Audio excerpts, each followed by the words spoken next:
जय हिंद स्टूडेंट्स, कैसे हैं आप लोग। आपका स्वागत है हमारे YouTube channel apex study hub में। तो इस वीडियो में हम शुरू करने जा रहे हैं ऑप्टिक्स को, ये जो हमारा कि दूसरा चैप्टर है फिजिक्स का। ये बहुत ही इंपॉर्टेंट चैप्टर है। इससे पहले मैं एक चैप्टर और करा चुका हूँ और हम उन्हीं चैप्टर को लेकर चल रहे हैं जो ज़्यादा इंपॉर्टेंट हैं, तो पहले उनको कवर कर लेते हैं। अब ऑप्टिक्स के अंदर से बहुत सारे क्वेश्चन हर साल इंडिया के एग्जाम में पूछे जाते हैं, चाहे वो रे ऑप्टिक्स में से हो या वेव ऑप्टिक्स में से हो, लेकिन ज़्यादातर क्वेश्चन रे ऑप्टिक्स में से पूछे जाते हैं। तो पहले हम उस पर फोकस करेंगे, ठीक है। इसके बाद अगर हम ऑप्टिक्स के अंदर जितनी भी चीज़ें होंगी रे ऑप्टिक्स में, वो पहले सारी कवर कर लेंगे, उसके बाद वेव ऑप्टिक्स पे चलेंगे। तो चलिए फिर शुरू करते हैं। सबसे पहले हम बात कर लेते हैं लाइट की। लाइट क्या है? तो लाइट कोई भी एक नई चीज़ नहीं, आप पहले भी पढ़ चुके होंगे। 10th क्लास तक आपने फिजिक्स भी पढ़ी ही होगी, मुझे लगता है सभी ने। तो लाइट है, light is a kind of energy, is a form of energy which enable us to see. यानी इसका मतलब क्या है कि लाइट एक एनर्जी है जो हमारी आंखों को, हमारी आइज़ को क्या करती है, सेंसिटिविटी देती है, जिस वजह से हम चीज़ों को देख पाते हैं। जो भी ऑब्जेक्ट हमारे अराउंड है, अगर हम कुछ देख पा रहे हैं तो वो लाइट की प्रेजेंस में ही है। अगर लाइट की प्रेजेंस नहीं होगी तो हम चीज़ों को नहीं देख पाएंगे। तो हम अगर देख पा रहे हैं तो किसकी वजह से? लाइट की वजह से। और लाइट से कैसे हम देख रहे हैं वो भी समझ लेते हैं। तो लाइट रिफ्लेक्ट होकर किसी भी ऑब्जेक्ट से हमारी आंखों में आती है, और अगर हमें आंखों को सेंसिटिविटी देती है और हमारी आंखें सेंसिटिव हैं उसके लिए, तो वो वस्तु हमें दिखाई देगी, ठीक है। तो इसके लिए डेफिनेशन बड़ी सिंपल सी है, कह सकते हैं क्या? Light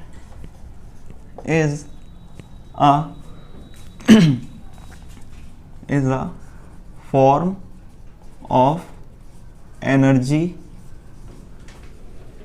which enable us to see, ठीक है। तो इसमें तो और भी कुछ नहीं कह सकते, इतनी बात है, ठीक है। अब अगर लाइट ना हो तो आप खुद देखिए, अगर आपके लाइट नहीं है, अंधेरा है, तो आप देख सकते हैं? नहीं देख सकते हैं। तो अगर आप देख पा रहे हैं तो वो किसकी वजह से? केवल और केवल लाइट की वजह से। फिर हम देखते हैं लाइट की कुछ प्रॉपर्टीज होती हैं कि लाइट किस किस मीडियम में चल सकती है, कैसे चलती है, कितनी स्पीड से चलती है, तो उसको देखते हैं। तो सबसे पहले हम यहाँ पर बात कर लें कि लाइट एक EM वेव है। अब EM वेव क्या होती है, तो इसको कर लेते हैं। EM का मतलब होता है इलेक्ट्रोमैग्नेटिक। तो लाइट एक इलेक्ट्रोमैग्नेटिक वेव है। और इलेक्ट्रोमैग्नेटिक वेव्स कौन होती हैं? जिनको चलने के लिए, जिनके प्रोपोगेशन के लिए किसी भी मीडियम की ज़रूरत नहीं होती है। इसका मतलब ये वैक्यूम में भी चल सकती है। तो light is a EM wave, ठीक है, इसको ध्यान रख लेंगे। So it can propagate in vacuum, ठीक है। और कोई मेटलिस्टिक मीडियम भी है उसमें भी चलेगी, जैसे कि हमारे पास सॉलिड और लिक्विड होगा, ठीक है, तो उसमें भी चलेंगी। सॉलिड, लिक्विड या गैस होगा तो उसमें भी चलेंगी, पर या वैक्यूम में भी चल सकते हैं कि EM वेव्स है। अब जो EM वेव्स होती हैं, आपने पढ़ा है कि कई सारी हैं, ऐसा नहीं है कि केवल लाइट है। तो लाइट के अलावा भी EM वेव्स हैं, और जितनी भी EM वेव्स होते हैं उनकी जो वेलोसिटी होती है वो सेम होती है। और इसकी वेलोसिटी कितनी होती है लाइट की जो है वो है V = 3 × 10⁸ मीटर पर सेकेंड, ठीक। समझ में आ रहा है इतनी बात? और यहां पर हम बोले तो EM वेव को मैंने बता दिया आपको, ये वैक्यूम में भी चल सकती है, ठीक है। और सेकंड, कोई भी मेटलिस्टिक मीडियम होगा तो उसमें भी चलेगी, जैसे हमारे पास सॉलिड है, लिक्विड है या गैस है, तो उसके अंदर भी चलेगी, उसमें कोई सोचने वाली बात नहीं है। अब ये EM वेव्स इस स्पीड से चलती हैं और किसमें भी चल सकती हैं, वैक्यूम में चल सकती हैं, मीडियम में भी चल सकती हैं। तो यहाँ पर हम देखते हैं कि EM वेव्स होती क्या है, थोड़ा समझ लेते हैं। हालांकि इसका एक अलग चैप्टर भी है तो उसको भी डिस्कस करेंगे। अब EM वेव्स तब प्रोपोगेट होती हैं जब कि एक इलेक्ट्रिक फील्ड और मैग्नेटिक फील्ड आपस में परपेंडिकुलरली ऑसिलेशन करते हैं, यानी कंपन करते हैं, ठीक है। तो यहाँ पर अगर हम देखें तो जैसे हमारे पास क्या है, ये मैग्नेटिक फील्ड है और ये है इलेक्ट्रिक फील्ड, और ये आपस में कैसे एक दूसरे के परपेंडिकुलर है, ठीक। और इस तरीके से अगर हमें दोनों फील्ड मिलती हैं तो यहाँ पर एक वेव निकलती है जिसको हम बोलते हैं EM वेव। और जो वेव होती है उसकी डायरेक्शन या उसका जो पाथ होता है वो इस तरह से होता है कि वो मैग्नेटिक फील्ड और इलेक्ट्रिक फील्ड दोनों के साथ परपेंडिकुलर होती है। अब यहाँ पर समझना है, अगर इलेक्ट्रिक वेव अगर हम बात करें तो हमारे पास अगर इलेक्ट्रिक फील्ड ये हो गई, मैग्नेटिक फील्ड ये हो गई, आप किसी को भी इधर उधर कर सकते हैं, उसमें कोई नहीं, ठीक है। इलेक्ट्रिक फील्ड हो गई, मैग्नेटिक फील्ड हो गई, तो वेव का जो डायरेक्शन होगी वो ये होगी कि दोनों के साथ वो कैसी होगी, 90 डिग्री के कोण पर होगी, ठीक है। तो इतना हमको समझ में आ गया होगा। फिर हम करते हैं और भी चीज़ें, जैसे लाइट की जो हमारे पास विजिबल लाइट है, तो विजिबल लाइट की जो वेवलेंथ होती है वो कितनी होती है? तो विजिबल लाइट की वेवलेंथ होती है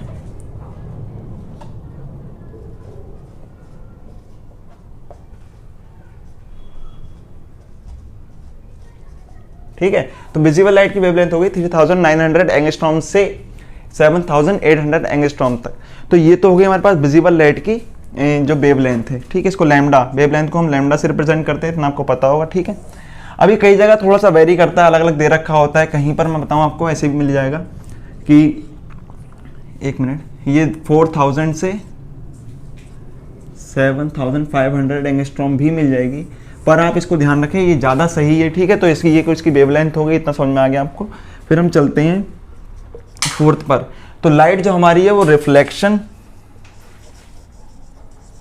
ठीक है, लाइट जो है रिफ्लेक्शन, रिफ्रैक्शन शो करती है, रिफ्लेक्शन शो करती है, रिफ्रैक्शन शो करती है।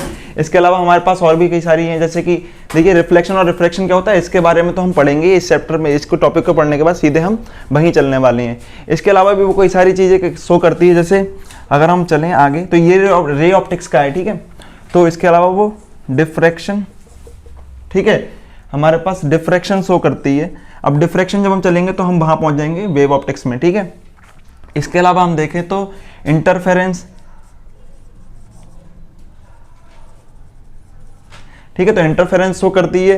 तो इंटरफेरेंस के अलावा अगर हम देखें चीज़ें तो जैसे कि डिस्पर्सन हो गया, तो एक मिनट, इसको डिस्पर्सन भी शो करती है, 5th 6th, ठीक है, डिस्पर्सन। अब डिस्पर्सन ऑफ लाइट क्या होता है तो वो भी हम देखेंगे। इसके अलावा हम और भी चीज़ें देख लेते हैं, जैसे पोलराइजेशन हो गया, वो भी हमारा आता है। तो पोलराइजेशन किस में आ जाता है, एक मिनट, इसको या मैं इसको अलग से भी लिख सकता हूँ, क्या है पोलराइजेशन, ठीक है। तो यहाँ पर देखिए डिफ्रैक्शन, इंटरफेरेंस और पोलराइजेशन ये वेव ऑप्टिक्स के हैं, ठीक है। ये हमारे पास क्या रे ऑप्टिक्स के हैं। इसके अलावा जैसे TIR हो गया, यानी टोटल इंटरनल रिफ्लेक्शन, ठीक है, तो वो भी हम वहीं पर देखेंगे। तो ये सारी चीज़ें तो हम देखेंगे, ये सब प्रॉपर्टीज़ हैं लाइट की। EM वेव होती है, वेलोसिटी कितनी होती है, उसकी वेवलेंथ कितनी होती है, ठीक है। इसके अलावा हम देखें रिफ्लेक्शन, रिफ्रैक्शन दोनों शो करता है, डिफ्रैक्शन शो करता है। इसके बाद इंटरफेरेंस भी शो करता है। उसके अलावा हम देखें तो डिस्पर्सन है या पोलराइजेशन हो गया, स्कैटरिंग ऑफ लाइट है, वो सब लिख सकते हो, सारे कुछ कर सकते हो प्रॉपर्टीज़ में, तो ठीक है, उसके बारे में चिंता नहीं करनी है। तो अब शुरू करते हैं रिफ्लेक्शन ऑफ लाइट को। तो हमारे पास पहली प्रॉपर्टी जिसको हम डिटेल में जानेंगे, रिफ्लेक्शन ऑफ लाइट में से कई सारे क्वेश्चन पूछे जाते हैं। अब रिफ्लेक्शन कब होता है सबसे पहले उसको समझ लेते हैं। तो यहाँ पर जब हम बात करते हैं, दो तरह के हमारे पास मीडियम होते हैं, हालांकि 3 होते हैं, लेकिन हम मेजर 2 की बात करेंगे, क्योंकि रिफ्लेक्शन और रिफ्रैक्शन उन 2 मीडियम पर है, एक ट्रांसपेरेंट और एक ओपेक। अब जो ट्रांसपेरेंट मीडियम है उससे तो रिफ्लेक्शन होना नहीं है, या अगर हम क्या करें, ट्रांसपेरेंट जो हमारे पास मीडियम है या कोई इस तरीके का कांच मिल जाता है, ग्लास मिल जाता है, उसकी एक साइड पॉलिश करके उसका दूसरे सरफेस को हम रिफ्लेक्टिव बना दें, तब हमें मिलेगा रिफ्लेक्शन। या हमारे पास कोई ओपेक मीडियम है तो उससे तो रिफ्लेक्शन होता ही होता है। वो रिफ्लेक्शन कितना ज़्यादा होता है वो डिपेंड करता है कि उसका जो सरफेस है वो कितना ज़्यादा रिफ्लेक्टिव है, कितना ज़्यादा स्मूथ है, ठीक है। बाकी सारे जो ऑब्जेक्ट होते हैं वो रिफ्लेक्शन करते ही हैं, ठीक है। तो यहाँ सबसे पहले अगर हम देखें तो ये है क्या कि अगर हमारे पास एक रिफ्लेक्टिव सरफेस है, ठीक है, ये क्या है हमारे पास रिफ्लेक्टिव सरफेस, यहाँ हम बोल सकते हैं ये मिरर है। एक सिंपल सा एग्जांपल जब हम रिफ्लेक्शन की बात करें तो मिरर ले लेते हैं, बहुत अच्छे समझ में आता है। ये क्या है, मिरर, ठीक है। और जो मिरर का ये वाला जो सरफेस है वो क्या है, रिफ्लेक्टिव सरफेस, ठीक है।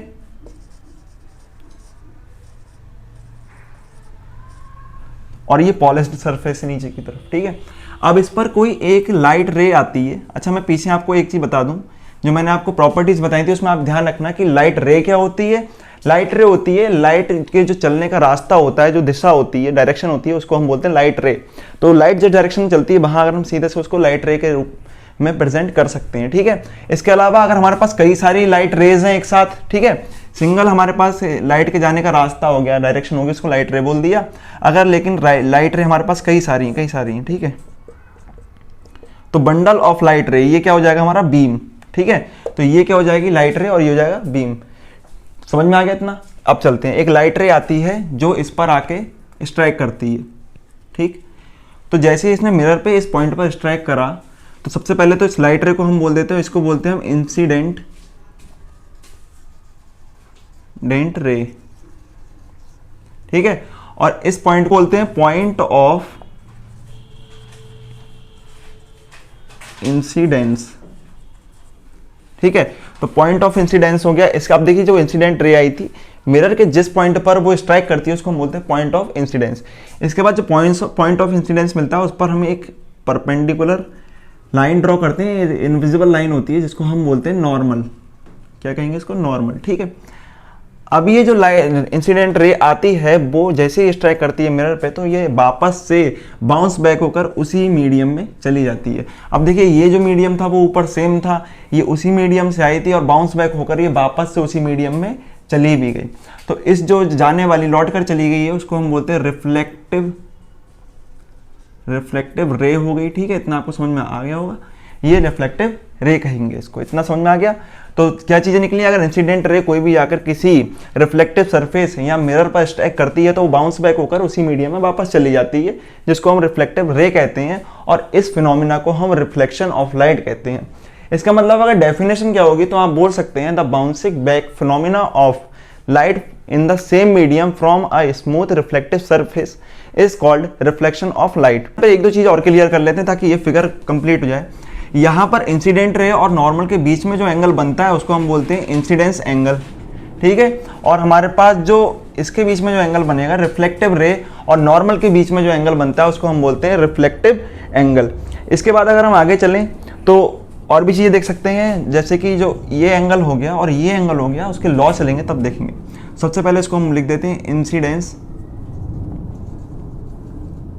या आप बोल सकते हैं angle of incidence, angle of incidence, या आप बोल सकते हैं एंगल ऑफ रिफ्लेक्शन, ठीक है। तो इसकी अगर डेफिनेशन पे आ जाए तो हम बोल सकते हैं the bouncing back phenomena of light in same medium from a smooth, या इसको दा भी कर सकते from the smooth reflective surface is called reflection of light, ठीक है। तो यहां पर देखिए अब जो रिफ्लेक्टिव सरफेस क्या होता है उसको समझ लेते हैं। ये कोई भी हमारे पास सरफेस है जिसकी एक साइड, या जो सरफेस है वो साइड उसकी जिससे कोई लाइट आए उस पर स्ट्राइक करे और स्ट्राइक करने के बाद वापस उसी मीडियम में लौट आए, तो उस सरफेस को हम बोलते हैं रिफ्लेक्टिव सरफेस। तो यहाँ आपको इतना समझ में आ गया कि रिफ्लेक्शन क्या होता है। एक कोई इंसिडेंस रे आएगी, स्ट्राइक करेगी और स्ट्राइक करके वापस उसी मीडियम में वो लौट जाएगी बाउंस बैक होकर, ठीक है। जैसे कि अगर हम बॉल को अगर फेंकते हैं तो बॉल जाएगी दीवार से टकरा कर वापस आ जाती है, सेम वैसे ही लाइट की रे बाउंस बैक होकर वापस उसी मीडियम में आ जाती है। अब यहाँ पर दो लॉज होते हैं जिसे हम बोलते हैं लॉज ऑफ रिफ्लेक्शन। तो उसमें हमारे पास पहला लॉ जो होता है वो ये कहता है कि angle of incidence is always equal to angle of reflection. तो यहाँ पर angle I is equal to angle R, ये ऑलवेज, ठीक है। हमेशा कहीं भी अगर रिफ्लेक्शन की इवेंट हो रहा है, रिफ्लेक्शन हो रहा है, तो वहाँ पर एंगल ऑफ रिफ्लेक्शन और एंगल ऑफ इंसिडेंस इक्वल होंगे। यानी जितने एंगल को बनाते हुए ये इंसिडेंस रे आएगी उतने ही एंगल से ये वापस लौट जाएगी, ठीक है। अब ये जो एंगल होता है वो नापते किधर है, किधर से देखते हैं, तो ये जो एंगल होता है वो इंसिडेंट रे और नॉर्मल के बीच में देखते हैं, ठीक है। और रिफ्लेक्टिव एंगल या रिफ्लेक्शन वाला एंगल है वो देखते हैं हम रिफ्लेक्टिव रे और नॉर्मल के बीच में, ठीक। अब इसके अलावा यहाँ देखें कई लोग ये करते हैं कि इस एंगल को देख लेते हैं, तो ये एंगल देखो देखने में तो सेम है और होते भी सेम है, क्योंकि यहाँ से ओवरऑल ये एंगल 90 है, ये एंगल 90 है। अगर ये दोनों सेम है तो सेम पार्ट हमने इसमें से माइनस किया है और सेम पार्ट हमने इस 90 में से माइनस किया, तो ये वाले एंगल ये एंगल भी सेम होंगे। पर ये एंगल ना ही इंसिडेंस एंगल है ना ही ये रिफ्लेक्शन का एंगल है। तो एंगल ऑफ रिफ्लेक्शन और एंगल ऑफ जो हमारे पास इंसिडेंस है वो नॉर्मल से ड्रॉ करे जाते हैं। किससे? नॉर्मल से। तो हम सरफेस से ड्रॉ नहीं करते हैं एंगल्स को, नॉर्मल से देखते हैं। तो इतना आपको ध्यान रखना है, ठीक है। कि कई बार इधर से अगर आपने काउंट कर लिया तो वो गलत हो जाएगा। अगर इधर से एंगल 60 है तो ये एंगल गलत होगा, क्योंकि यहाँ से एंगल वो 30 आ रहा होगा, तो 30 एंगल जो होगा वो राइट होगा, ठीक है। तो इतना क्लियर हो गया। इसके अलावा जो हमारे पास दूसरा है तो हम क्या लिख देते हैं इसको, इंसिडेंट रे कॉमा normal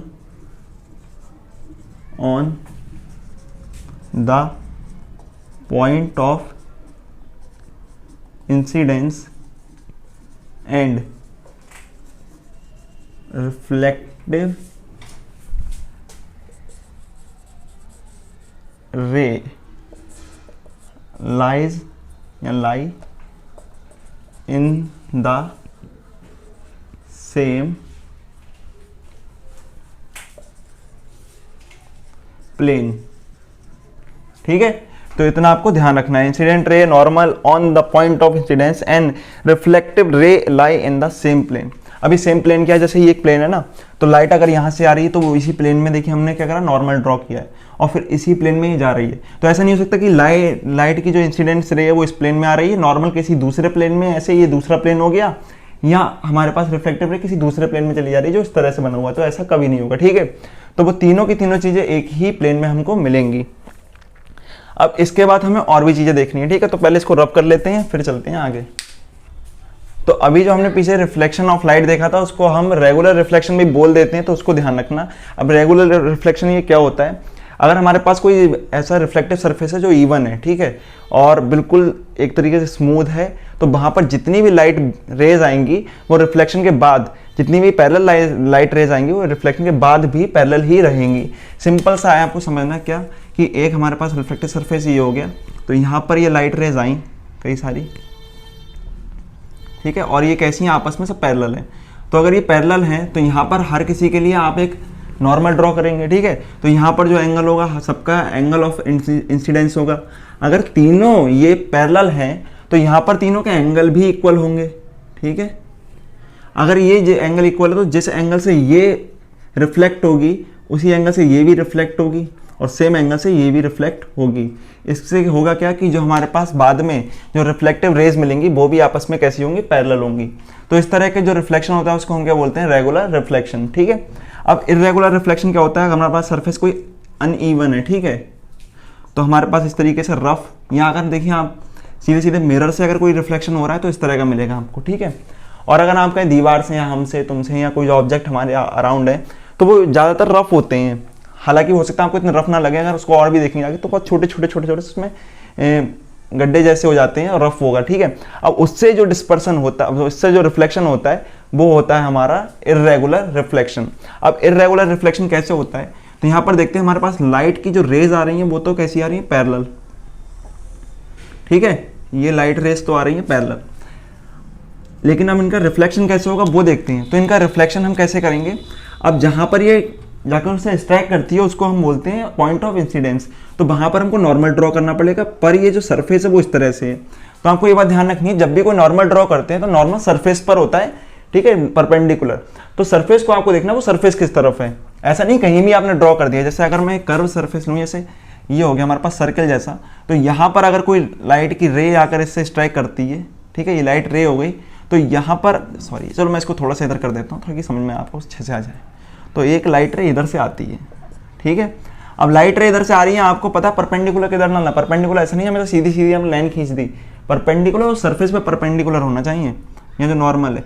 ठीक है, तो इतना अगर सरफेस को देखें तो आपको ये कैसे दिखाई देगा, एक लाइन दिखाई देगा। ठीक है, तो इस पर आप परपेंडिकुलर ड्रॉ करेंगे। ठीक है, तो ये हो गया नॉर्मल हमारा। अब जो यहाँ पर जो एंगल हमें आई मिला था इसी एंगल से ही लौट कर चली जाएगी, जिसको हम एंगल आर बोलेंगे।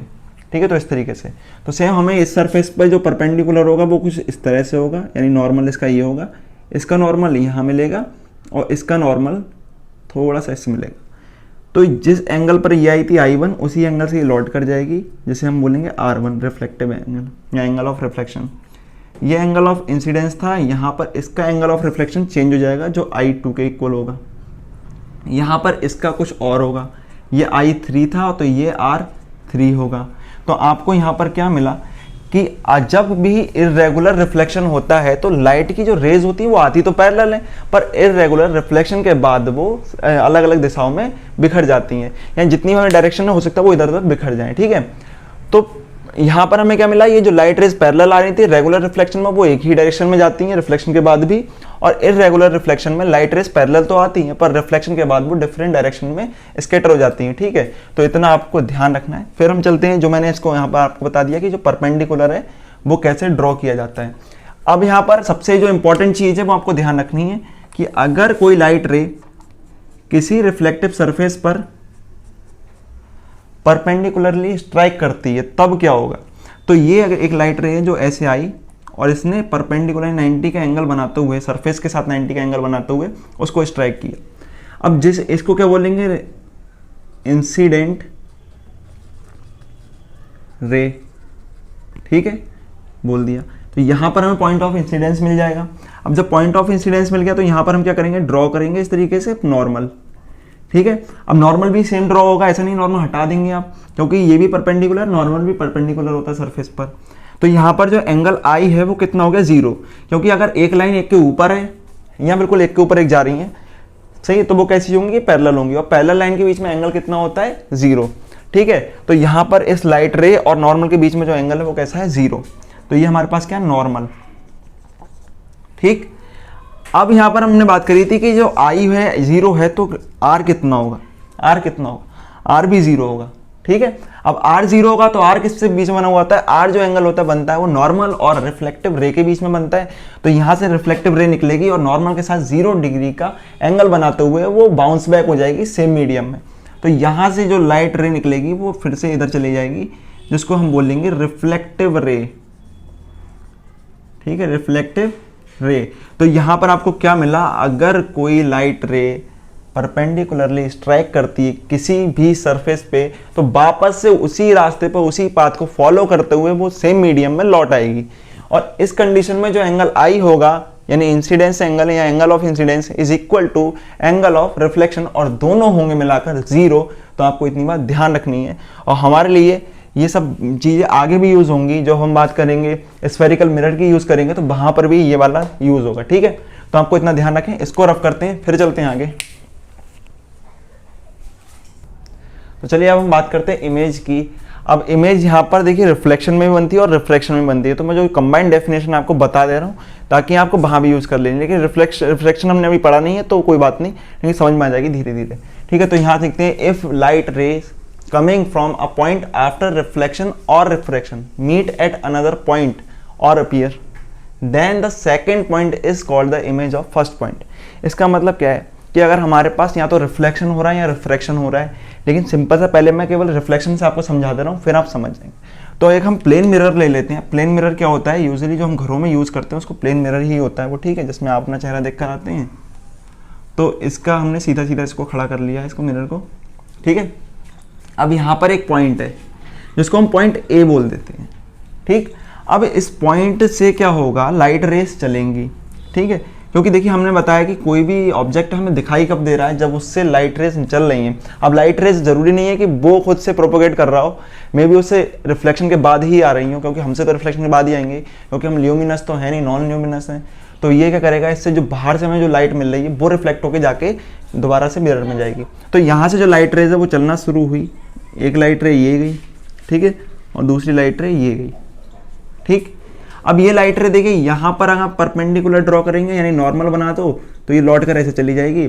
यहाँ पर नॉर्मल ड्रॉ कर देना तो ये लौट कर ऐसे चली जाएगी, और आगे तो ये कभी मिलेंगी नहीं क्योंकि ये फैल रही हैं, ठीक है। ये धीरे धीरे कॉन्सेप्ट समझ जाओगे। हालांकि आपको बनाना नहीं होता है इंडिया में कुछ भी, तो यार फालतू के ज़्यादा टेंशन नहीं लेना कि कहाँ क्या हो रहा है, कैसे मिल रही है। तो इसको अगर हम देखें तो ऐसा लग रहा है ये हमें पीछे से आ रही है, तो इसको भी मिलाएं तो ये दोनों हमको कहाँ एक पॉइंट पर कट करती हुई मिलेंगी, ठीक है। एक पॉइंट पर कैसे मिलेंगी, कट करती हुई। तो यहाँ पर इसको हम कर देते हैं, या कह लें एक पॉइंट पर मिलती हुई प्रतीत होंगी, ऐसा लगेगा यहाँ पर आ रही हैं यहाँ से। हालांकि एक्चुअली यहाँ पर मिल नहीं रही हैं, पर यहाँ से लग रहा है कि वो आ रही हैं। तो इस पॉइंट को हम बोलते हैं पहले वाले पॉइंट की इमेज, जिसे हम ए डैश से रिप्रेजेंट करेंगे। तो देखिए वही था, if light rays coming from a point, तो यहाँ से देखिए पॉइंट हो गया, लाइट रेज जा रही हैं, ठीक है। आफ्टर रिफ्लेक्शन, या रिफ्लेक्शन ही हुआ है, meet at another point, meet at another point, देखो दूसरे पॉइंट पर मिली नहीं, अपीर से अपीर हुई कि मिलती हुई लग रही हैं हमको, मिली नहीं है, मिलती तो सही में ये वाली मिलती, क्योंकि ये हमारे पास जो रेज है यहाँ तो हमको लग रहा है, तो अपीर हुई। Then the second point is called the image of first point, तो ये वाला हमारे लिए क्या हो जाएगा, इमेज हो जाएगा, और हमारा ये जो है वो क्या हो गया, ऑब्जेक्ट। और इसी तरीके से हमें भी अपना चेहरा वगैरह देखने को मिलता है प्लेन मिरर में।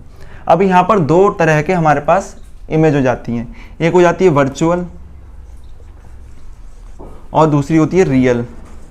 ठीक है, तो वर्चुअल और रियल इमेज क्या क्या होती हैं, तो इसी में से आप डेफिनेशन निकाल सकते हैं। अगर यहाँ देखें, if light rays coming from a point after reflection और reflection meet at another point, अगर यहाँ तक की डेफिनेशन ले लेते हो, इस वाले हिस्से को छुपा दो, आगे फिर से ऐड कर दो, then the second point is called the image of first point. ठीक है, तो अगर वो वास्तव में मिल रही है किसी बिंदु पर, किसी पॉइंट पर, रिफ्लेक्शन के बाद या रिफ्लेक्शन के बाद, तब जो सेकंड पॉइंट होगा वो फर्स्ट पॉइंट की रियल इमेज होगा। ठीक है, यहाँ पर फिर रियल इमेज की भी कुछ प्रॉपर्टीज होती हैं कि जो रियल इमेज होती है वो हमेशा उल्टी होती है। ठीक है, उल्टी मिलेगी आपको रियल इमेज, सही है, आप घूमी हुई मिलेगी, मतलब आपका सिर अगर देख रहे हो ना, रियल इमेज बननी तो सिर आपका नीचे हो जाएगा, पैर ऊपर हो जाएंगे। ठीक है, इस तरीके से आपको समझ में आ गया होगा। दूसरी बात, जो रियल इमेज होती है वो उल्टी मिलने के साथ रियल इमेज को हम पर्दे पर बना सकते हैं। ठीक है, यानी जो इमेज मिल रही है उसको हम किसी भी पर्दे पर मिल सकती है, हमको पर्दे पर प्राप्त कर सकते हैं। दूसरा फिर हम चलेंगे वर्चुअल इमेज में। ठीक है, तो वर्चुअल की अगर हमें डेफिनेशन देखनी है तो इसी में से हम निकाल सकते हैं। आपको क्या करना है, if light rays coming from a point after reflection और रिफ्रैक्शन मीट, वो ऐसे आप कर सकते हैं, अपीयर टू मीट या appear to meet at another point, then the second point is called the image of first point. ठीक है, अगर वो अपीयर हो रही है, लग रहा है कि हाँ पॉइंट से आ रही है, जैसे यहाँ पर देखें तो हमें लग रहा है कि यहाँ से आ रही हैं पर एक्चुअली यहाँ से आ नहीं रही हैं, तो ये वाला जो पॉइंट होगा वो हो जाएगा हमारे पास वर्चुअल इमेज पहले पॉइंट की। अब ये वर्चुअल इमेज की भी कुछ प्रॉपर्टीज होती हैं, जैसे वर्चुअल इमेज हमेशा सीधी होगी, तो ये हमें सीधी मिलेगी, ये हमेशा उल्टी मिलेगी, ध्यान रखना, नोट कर लेना। ठीक है, दूसरी बात, वर्चुअल इमेज हमें कैसी मिलती है, सीधी मिलती है और ये उल्टी मिलती थी, सही, लेकिन इसको हम पर्दे पर बना सकते थे, पर इसको पर्दे पर नहीं बना सकते क्योंकि जो चीज़ है ही नहीं, मतलब वर्चुअल है, उसको नहीं बना सकते।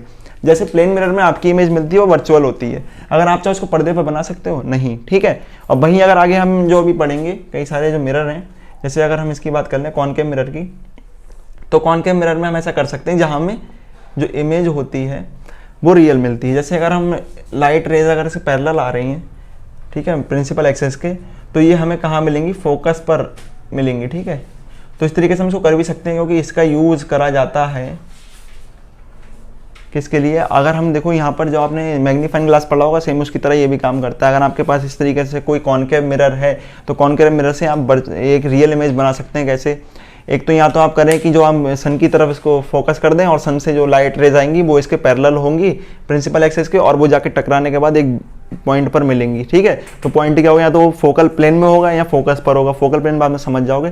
तो वो पॉइंट आपको मिल रहा है, एक्चुअली कहीं मिल रहा है, और फिर आप उसको फोकस कर सकते हो किसी जगह पर, किसी ऑब्जेक्ट पर, और फिर उसका जो यूज़ करके आप उसको जला सकते हो या आप उसको गर्म कर सकते हो। ठीक है, तो यहाँ मिल रहा है, रियलिटी में यहाँ मिल रहा है हमको पॉइंट कहीं पर इस वाली कंडीशन में ये पॉइंट हम किसी चीज़ पर बना नहीं सकते, दिख रहा है लेकिन बना नहीं सकते। ठीक है, तो ये दिखेगा, और यहाँ ये क्या होगा, दिखेगा तो है ही, और साथ में इसको हम किसी पर्दे पर बना सकते हैं। दूसरा, ये उल्टा जरूर होगा, ये बात ध्यान रखनी है। तो हमारे पास जो रियल इमेज होगी वो उल्टी होगी, वर्चुअल इमेज हमारे पास सीधी होगी। तो इतना हो गया। बात करते हैं मिरर की। तो मिरर क्या है, अभी हमने पीछे रिफ्लेक्शन पढ़ा, तो रिफ्लेक्शन मिरर से ही हो रहा था, हालांकि और भी सरफेस से हो रहा है। अब यहाँ ध्यान रखें, रिफ्लेक्शन में जब मिरर की बात कर रहे हैं तो मिरर एक अच्छा रिफ्लेक्टर होता है, क्योंकि उससे जो ऑलमोस्ट पूरी लाइट रिफ्लेक्ट ही हो जाती है, कुछ भी ऑब्जर्व नहीं होती है। सही है, तो वो देखते हैं। तो यहाँ पर अब रिफ्लेक्शन में हम सबसे पहले मिरर पर पहुँच चुके हैं। तो मिरर जो है दो तरह के होते हैं हमारे पास, एक प्लेन मिरर और एक स्फेरिकल मिरर। ठीक है, उससे पहले हम मिरर की डेफिनेशन देख लें। तो यहाँ हम बोल सकते हैं मिरर इज अ पॉलिश्ड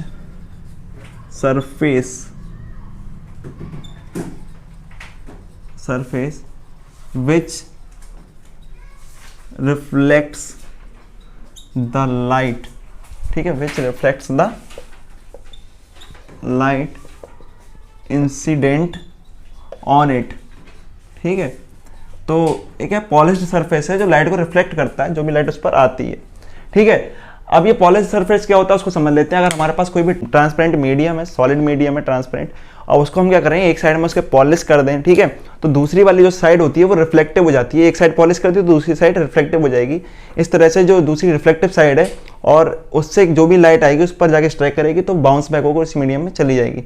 तो इस तरह से जो हमें मिलेगा उसे हम मिरर बोलेंगे। तो यहाँ पर सबसे पहले हम प्लेन मिरर पर चलते हैं। सबसे पहले देखते हैं प्लेन मिरर होता क्या है। तो अगर आपके पास एक कांच है, ठीक है, या ग्लास जिसको हम बोल रहे हैं, तो ग्लास इस तरीके से आपके पास होगा। ठीक है, तो ग्लास ट्रांसपेरेंट होता है। कैसा? ट्रांसपेरेंट।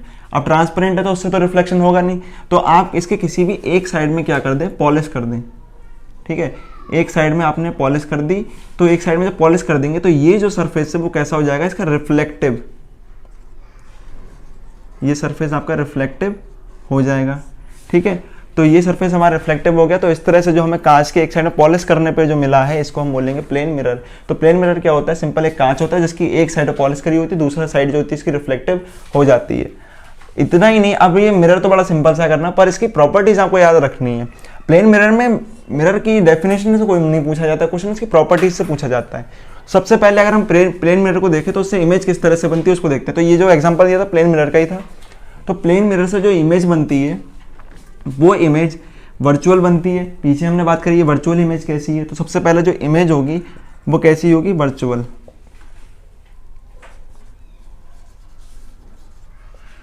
ठीक है, दूसरी ये सीधी होगी। ठीक है, वर्चुअल होने के साथ साथ कैसी होगी, सीधी।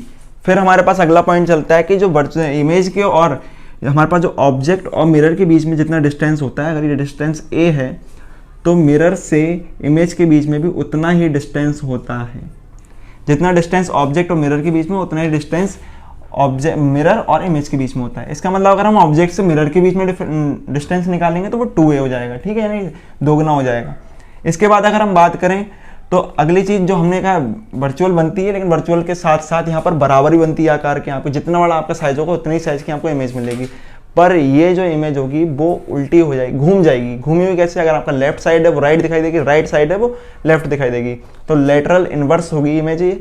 तो यहाँ पर दो चीज़ें हमें मिल गई, सबसे पहले वर्चुअल होगी, सीधी होगी। ठीक है, जितनी दूरी पर हम हो उतनी दूरी पर इमेज मिलेगी, किससे, मिरर से। ठीक है, इसके बाद वो लेटरल इनवर्स होगी, यानी हमारे लेफ्ट राइट और लेफ्ट राइट लेफ्ट हो जाएगा। ठीक है, वहाँ घूम जाएगा। इसके बाद अगर हम बात करें कि अगर हम v वेलोसिटी से, अगर कोई ऑब्जेक्ट है उसको v वेलोसिटी से मूव करें मिरर की तरफ, तो इमेज जो होगी वो 2v वेलोसिटी से मूव करेगी उसकी तरफ। ठीक है, समझ में आ रहा है आपको। अगर ये v वेलोसिटी से मूव करेगी तो ये 2v वेलोसिटी से मूव करेगी, यानी इसके करस्पॉन्ड अगर आप इसके देखें रिलेटिव मोशन उसका, इसको लेकर, तो आपको मिलेगा 2v। ठीक है, अगर आप मिरर के हिसाब से देख रहे हैं तो वो भी v वेलोसिटी से करेगी, पर इस ऑब्जेक्ट के हिसाब से देखेंगे तो ये 2v से करेगी। ठीक है, समझ में आ गया।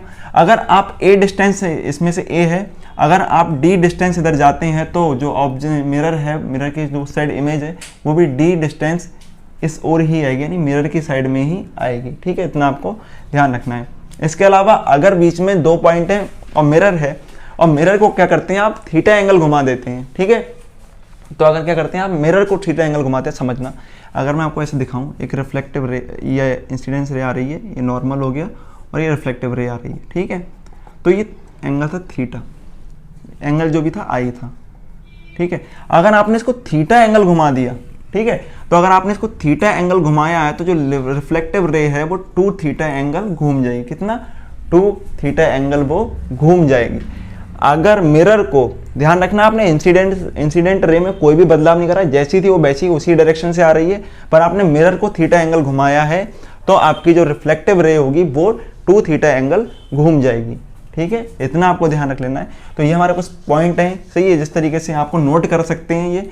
इसके अलावा जैसे हम चलें तो हम नंबर ऑफ इमेज की बात कर लेते हैं कि अगर हमारे पास 2 मिरर हैं तो उनसे कितनी इमेज हमें मिलेंगी। ठीक है, तो यहाँ पर देखिए हमारे पास 2 प्लेन मिरर ले लेते हैं, और 2 प्लेन मिरर कैसे हैं, आपस में किसी एंगल पर है। तो ये 2 प्लेन मिरर हो गए जिनके बीच में एंगल कितना है, थीटा। और यहाँ पर अगर कोई ऑब्जेक्ट रखा हुआ है तो उस ऑब्जेक्ट की इमेज क्या बनेगी। ठीक है, ये ऑब्जेक्ट है, यानी कितनी इमेज मिल सकती है इस ऑब्जेक्ट की। तो सबसे पहले हम यहाँ पर एक फॉर्मूला लगाएंगे, 360/n। ठीक है, फर्स्ट है हमारे पास, और 360/n, n क्या है यहाँ पर हम देख लेते हैं। ठीक है, n है नंबर ऑफ मिरर। ठीक है, समझ में आ रहा है आपको, सॉरी इसको नंबर ऑफ 360/थीटा कर लें, n नहीं करना, 360/थीटा करना है। और थीटा यहाँ पर क्या है, जो एंगल है हमारे दोनों मिरर के बीच में बना हुआ। इसके अलावा अब जब ये इसको हम डिवाइड करते हैं और ये हमें मिलता है इवन नंबर, कैसा मिलेगा, एक इवन नंबर, तो यहाँ पर नंबर ऑफ इमेज हो जाएगी, number of image n is equal to हो जाएगी 360/थीटा -1। ठीक है, समझ में आ गया कि अगर हमारे पास 360/थीटा, जहाँ थीटा क्या है, उन दोनों मिरर के बीच का एंगल है, तो 360/थीटा इवन आता है, तो नंबर ऑफ इमेज कितनी हो जाएंगी, n इज इक्वल टू 360/थीटा -1। ठीक है, सेकेंड पॉइंट हमारे पास ये कि अगर 360 अपॉन थीटा कैसा था, एक ऑड नंबर आता है। और ऑड नंबर आने के साथ हम यहाँ पर एक चीज़ और भी करते हैं कि जब उसका जो ऑब्जेक्ट है वो उसके बाइसेक्टर पे नहीं है, यहाँ से देखिए बाइसेक्टर इसका ड्रॉ कर सकते हैं, पर ऑब्जेक्ट उसके बाइसेक्टर पे ना हो, ठीक है, तब की बात हो रही है, क्योंकि बाइसेक्टर पर होगा तो चेंज हो जाएगा। यहाँ पहले मैं बाइसेक्टर की बात कर देता हूँ, तो जब ये कब हो रहा है कि ऑब्जेक्ट ऑन द बाइसेक्टर, ठीक है, जब ऑब्जेक्ट बाइसेक्टर पर है तो यहाँ भी नंबर ऑफ इमेज जो होगी वो हमारे पास n is equal to 360 upon theta minus 1 होगी, ठीक है। आगे चलते हैं, इसको मैं यहाँ पर आपको और ऊपर नोट कर देता हूँ, ठीक है। तो ये आपको हो गया। इसके अलावा देखिए हम क्या करें, थर्ड हमारे पास कंडीशन ये है कि जब जो हमारे पास बीच में जो नंबर तो आता है वो तो ऑड आ रहा है, पर इमेज जो है वो बाइसेक्टर पर नहीं है, सॉरी ऑब्जेक्ट जो बाइसेक्टर पर नहीं है। इस वाली कंडीशन में जो ऑब्जेक्ट था वो बाइसेक्टर पर था, पर अब जो कंडीशन लिख रहे हैं उसमें ऑब्जेक्ट बाइसेक्टर पर नहीं है, तो 360 upon theta is equal to odd, ठीक है, ये कंडीशन है। तो इसमें जो हम नंबर ऑफ इमेज की बात करेंगे तो ये हो जाएगी हमारे पास number of image is equal to 360 upon theta, ठीक है। तो ये हो जाएगी नंबर ऑफ इमेज। ये कब होगा, जब हमारे पास जो ऑब्जेक्ट है वो बाइसेक्टर पर नहीं होगा, और उस कंडीशन में जब 360 अपॉन थीटा एक ऑड नंबर होगा, ठीक है। इसके अलावा एक कंडीशन और हो सकती है, इवन ऑड के अलावा वो नंबर कैसा हो सकता है, रेशनल भी हो सकता है, ठीक है। तो वहां पर क्या करेंगे, तो उसका जो होल नंबर होगा उसमें होगी। तो यहाँ पर अगर 360 अपॉन थीटा अगर हमारे भिन्न में आ जाएगा तो हम क्या करेंगे, उसका जो होल नंबर बन जाएगा, ठीक है, पड़ोस का जो भी उसके आस पड़ोस में जो होल नंबर बन जाएगा उसको हम टिक कर देंगे, तो वो हमारा सही आंसर होगा, ठीक है। तो ये कंडीशन आपको याद रखनी है, ये याद रखनी है, याद रखने वाले पॉइंट है। जो डिस्टेंस आपका मिरर से होता है वही आपकी इमेज का मिरर से होता है दूसरी साइड में। अगर आप v वेलोसिटी से मिरर की तरफ जा रहे हैं तो इमेज है वो 2v वेलोसिटी से आपकी तरफ आएगी, आपकी तरफ हो रही है, मिरर की तरफ तो वो v से ही आ रही है, पर आपको लगेगी कि आपकी तरफ 2v से आ रही है, ठीक है। तो मिरर के देखेंगे, अगर रिलेटिव मोशन है उसका मिरर को लेकर देखेंगे तो आपको लगेगा 2v से आ रही है, आपको देखेंगे तो लगेगा 2v से आ रही है। अगर हम d डिस्टेंस इधर जाते हैं तो जो ऑब्जेक्ट है वो जो मिरर है, मिरर के पीछे की जो इमेज है वो भी मिरर की तरफ ही d डिस्टेंस आएगी, ठीक है। समझ में आ गया आपको, मिरर किससे कितनी कितनी इमेज बन सकती हैं वो भी आप यहाँ समझ सकते हैं। अब यहाँ पर एक कंडीशन और भी होती है, जैसे कि आपने नाई की दुकान में तो गए होंगे, ठीक है, बाल वगैरह कटवाने को, तो आपने 2 मिरर लगे देखे होंगे, तो उनके बीच में वो इस तरीके से लगे हुए हैं, तो उनके बीच में जो एंगल होता है वो 0 होता है, ठीक है, क्योंकि वो पैरेलल लगे होते हैं। तो वहाँ आपने देखा इन्फिनाइट इमेज बनती है, वो कैसे बनती है, जैसे अगर इसमें आप रख देंगे तो यहाँ आपको मिलेगा 360 अपॉन 0, तो 360 अपॉन 0 किसी नंबर के अपॉन में 0 होता है, वो इन्फिनिटी हो जाता है, ठीक है। तो अगर आप नंबर ऑफ इमेज में भी लिखोगे तो इवन करो या ऑड कोई फर्क तो पड़ने वाला नहीं, क्योंकि वो इन्फिनिटी है, ठीक है। तो नंबर ऑफ इमेज आपको जो मिलेंगी वो हो जाएगी 360, ठीक है, 360 अपॉन, यहाँ आप सीधे सीधे कर दो इन्फिनिटी माइनस 1, यहाँ आप इन्फिनिटी माइनस 1 उधर कर दो, यहाँ केवल इन्फिनिटी भी कर दोगे तो इन्फिनिटी में से कुछ भी माइनस हो या प्लस हो वो रहेगा तो इन्फिनिटी, तो वहाँ इन्फिनाइट आपको इमेज मिल जाती हैं। यहाँ ठीक कर लें थोड़ा सा, ठीक है। तो इन्फिनाइट इमेज मिलेंगी तब जब आपको ये दोनों जो मिरर होंगे वो पैरेलल रखे होंगे, ठीक है। तो इस वीडियो में इतना ही, स्फेरिकल मिरर अगली वीडियो में पढ़ेंगे और बाकी जो रिफ्लेक्शन की और भी चीज़ें हैं वो देखेंगे। अगर आपको ये वीडियो अच्छी लगी तो इसे लाइक करें और चैनल को सब्सक्राइब करें।